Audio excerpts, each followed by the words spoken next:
Okay, I'm going out to a job there probably about a year ago. I did a spring change there, and they said the door goes up and stops. I have a feeling it's going to be the opener because I remember they had some issue with their opener, if I remember right. I'm going to pull in here, get my coffee, and I'll talk at you guys when I get to the job. The track, you can see it here. And then it's got a broken spring. I already knocked this roller back in. This roller was off. Now this was a job we did 2 years ago. We videoed it. Here's your old receipt right here. That was on in 2021. 381 for 2 remote controls. That was in 2015. Here's another one that we did in the year 2000 for $295. Here's another one on the back here for $11.95 for the opener. And that was in 2003. You can see it over there. So we were charging that back in 2003.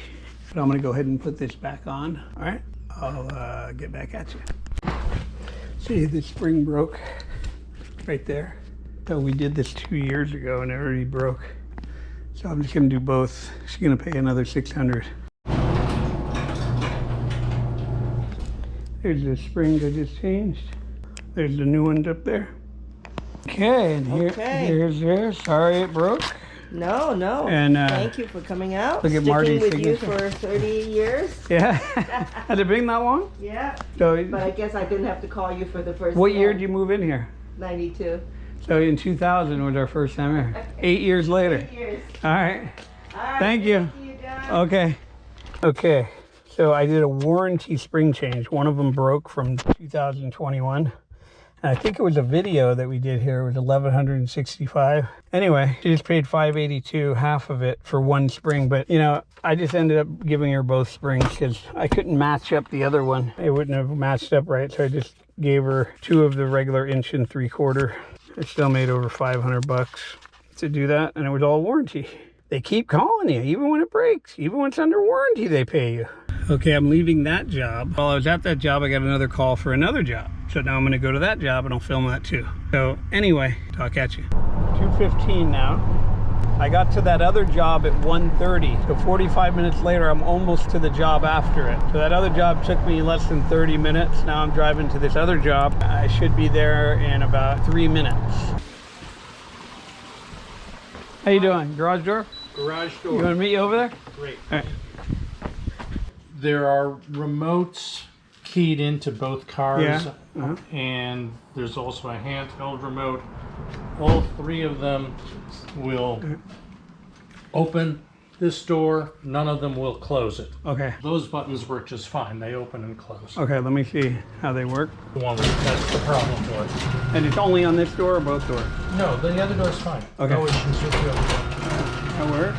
So you say this won't close it? Won't close it, or the things keyed into the cars won't close it either. It sounds like a radio problem. Got a little antenna up there hanging up. Well, this isn't. Sure, this That works. isn't even opening it. It's not opening it. Okay, so then it's. Do you have another remote? So This is kind of an old unit. The Security Plus was like a Yeah, no, I know. while ago. I mean, And that would normally open it, right? Because there's a symptom when you say it opens but it doesn't close, and it's normally with the sensors, but yours isn't even opening it. Yeah. Well, you know, these, if you drop them, if you get them wet, over time, the electronics inside, if you have wire sticking out, it's like a radio in your car. If it's off the station, sometimes you'll hear something and sometimes you don't. All right. It kind of the same way. It's just not picking it up all the time. Okay. Maybe the time of day, who knows? But I can probably program a remote if the radio is good. You want me to do that? The simple thing? I just want you to get it so it works. Well, the other thing, if the radio is bad, then you just change the unit out because Okay. it's built into the unit. And this one's fine though with the remote. This one is fine. Yeah.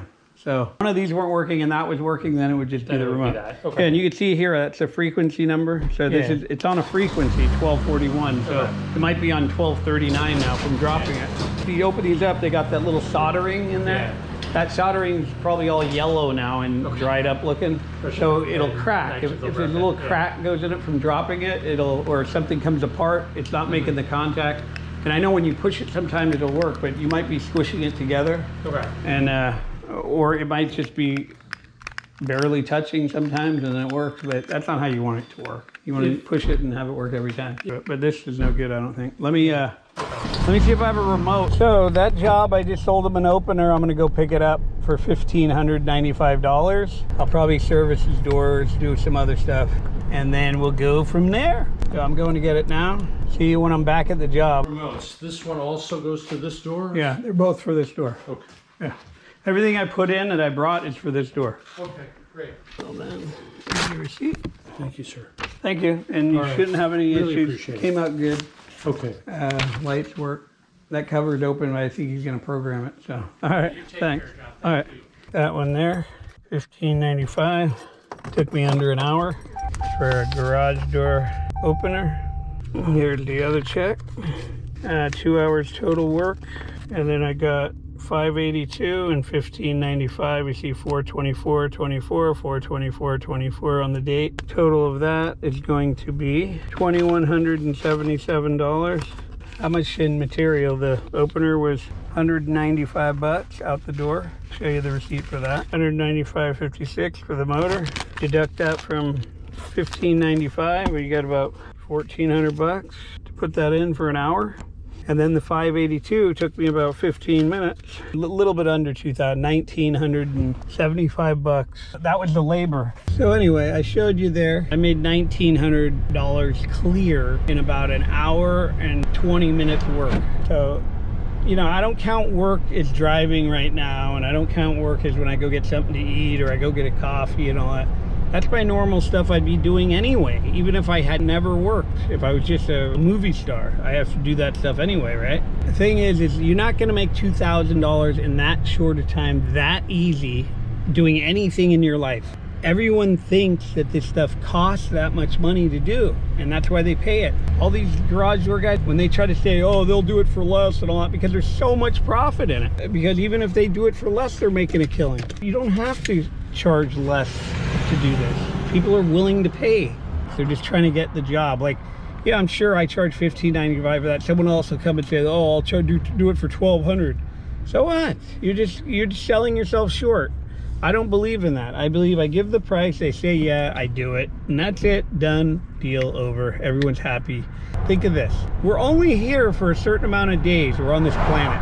You want to spend your day with some other guy telling you what to do so his life is easier than yours? I wouldn't do that. I don't care if I'd rather be homeless than to listen to someone telling me what to do and then I make chump change while they're laughing, you're doing all the work. They really are laughing at you. And then the other people that are telling you what to do, they're all living in big houses, going out to eat while you're struggling. It doesn't matter because it's garage doors and you're not making no money working for someone.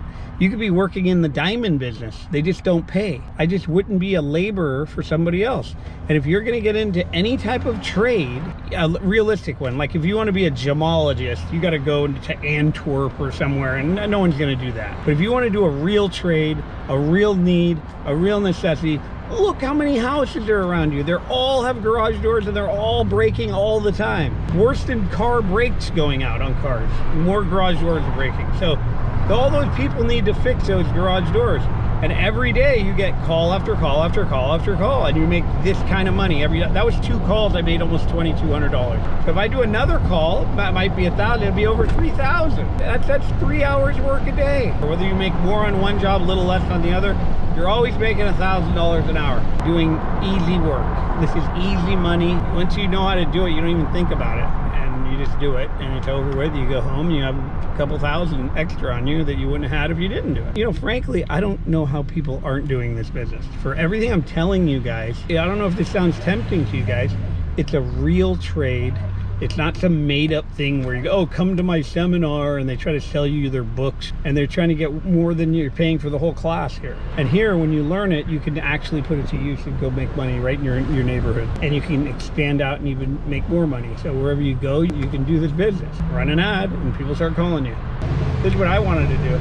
I was gonna buy a big RV, a Class A, and I was gonna tow a truck in the back, and underneath the storage, I was gonna put springs and cables and all that stuff. And wherever I went, if I go to Florida, if I go to New York, I go anywhere, I just run an ad for that week on Yelp there. Because when you're on Yelp, you can move wherever you want, and then you just put it over here instead of over there. And then people will start calling me over there, and I'll go out and do spring changes there in my little truck that I'm towing. But I'm not gonna do that. You can do that if you move. You don't have to worry about, oh, all my business is here. You could go anywhere and do this. Like if you're a barber and you leave that area, you gotta get all new business again. In this business, because nobody knows anybody that does garage doors, you could go anywhere and be just like everybody else doing garage doors right in their area. I could put ads in Chicago right now, and people will start calling me, and I'll go out and start fixing them there. So nobody knows me really here. They're not thinking about me. All these houses around, they're not even thinking about me. They don't even know who I am. I get calls just like you would. There's no trick to it. I'm telling you guys how to do it, telling you guys how to do the trades. I'm telling you, once you make this kind of money, and you're already paid, I'm already paid. I don't have to worry about people paying me, you know, keeping track of my hours and clocking in and clocking out and taking a 10-minute break. And who wants to live like that? Remember what I said. Life goes by so fast, and you guys are going to get old really fast, and you're not even going to be able to work, and you're going to have no money, and all you did was work for some other guy, and you didn't live a life that you could have lived. You could have been doing a lot of things in life because you're making a lot of money, buying a lot of things, going places, taking your own vacations. But if you work for someone else, I don't care if it's garage doors or plumbers, you name it, I wouldn't be a laborer for them, basically, because they don't just have you do garage doors. They have you unload trucks, they have you sweep up, they have you do all this stuff. They got an attitude normally when you're making them money. They can't be your friend. They have to treat you with disrespect. That's how most of these bosses are. That's how you'll be the whole time you're working for them. The more you make them, the worse they make it sound, because they don't want you knowing how much money they're making. All those guys are making a lot of money, and you're doing all the work. So why work for them when you could be the guy making all the money? Believe me, you do this for a month by yourself, you will never work for anybody again. You'll realize how fast and easy you make a lot of money. Why would I go work for peanuts then? And then you know what happens too? All those companies, because they don't have enough people that want to stay there long, they quit after 3 months. They'll hire you in a heartbeat, because now you got your own truck, you're a piece worker. If they have any doors they need hung, they have any service, you can give them a price sheet. You know, when you're a piece worker, this is my rate I charge. If you guys want to use me, if you have no jobs you can't get to, just send them my way, I'll do them for you. I'm telling you, if you know how to do it and you make it easy for them, they'll use you and they'll pay you more money. But it's the minute you go to work for them, they think they own you. So don't get in that position, because then you won't like this business. I wouldn't want to do this for someone else. So if I did those 2 jobs just now, it took me 2-3 hours, whatever it took, and I was making even $40 an hour, I would have made 120 bucks. They would have made the rest for doing nothing. They're doing absolutely nothing. They're giving you the job to go do, and you're doing it, and they're keeping the money, and they're thinking you're supposed to feel grateful to them. Don't go to work for anybody. Just go to work for yourself. In today's world, nobody works for anybody. www.garagedoortrainingschool.com. Don't be fooled by imposters. This is the best school to go to. We're there for you. We do it the right way. We tell you all the tricks. No one's gonna do what we do. We even have garage door companies taking our course. That's how good it is. Take our course, get started, make money, be happy. Over and out.